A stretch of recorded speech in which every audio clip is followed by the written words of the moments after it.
देशभरासह मुंबईमध्ये देखील हनुमान जयंती मोठ्या उत्साहामध्ये आणि आनंदामध्ये साजरा केली जात आहे। मी आज कुर्ल्यातील कुर्ला पश्चिम परिसरातील श्रीकृष्ण चौक या मंडळा परिसरामध्ये आहे आणि इथे हनुमान जयंती मोठ्या जल्लोषामध्ये साजरी केली जात आहे। दिवसभरामध्ये या मंडळाच्या वतीने अखंड हरिनाम सप्ताहाचं आयोजन केलेलं आहे। त्याचबरोबर पालखीची देखील मिरवणूक केलेली आहे आणि या ठिकाणी कुर्ला परिसरातील जे श्री खंडोबाराय हनुमान मंदिर आहे त्या ठिकाणी हनुमान जयंती मोठ्या उत्साहामध्ये साजरी करण्यात आलेली आहे।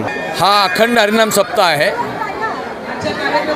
रामनवमी त्या हनुमान जयंती असा सुवर्ण योग साधलेला आहे आणि या सप्ताहामध्ये सर्व देवतांचे उत्सव असतात।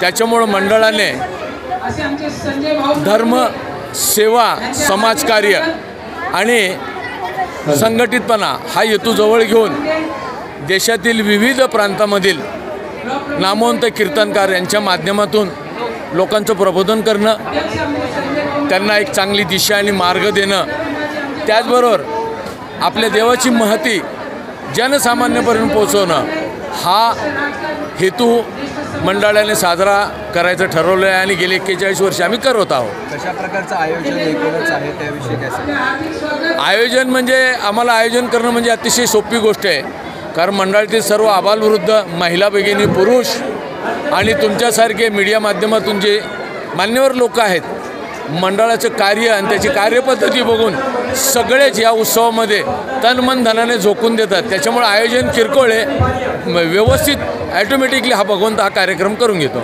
गेले 41 वर्ष श्री क्षेत्र खंडोबा हनुमान मंदिर कुर्ला येथे गेले 41 वर्ष चैत्र पौर्णिमा यात्रा उत्सव होतो।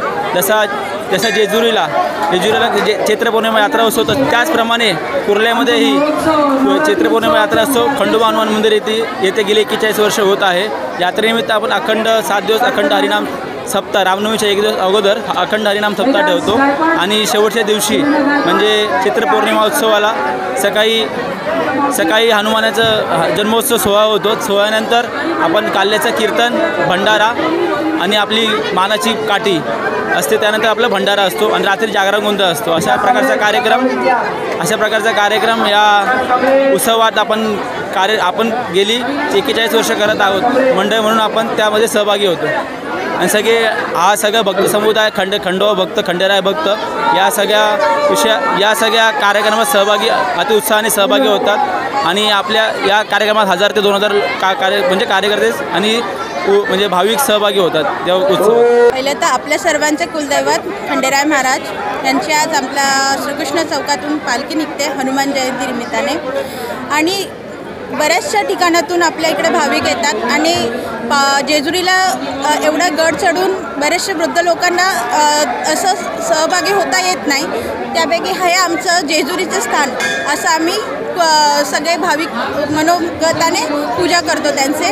आणि शिवाय ह्या दिवसाची आम्ही आतुरतेने वाट बघतो, कारण आपल्या इथे रहाडी जागरण असतं आणि शिवाय इकडचा जो सोन्याची जेजुरी अशा प्रकारे हे आमच्या कुर्ल्याची जेजुरीच आहे। ही पिवळी पूर्ण कुर्ला हा पिवळा धमक असा केला जातो आणि याची आम्हाला खूप मनभावी पूजा करून आनंद भेटतो। मी गुणवंत दांगा, DRV न्यूज, मुंबई।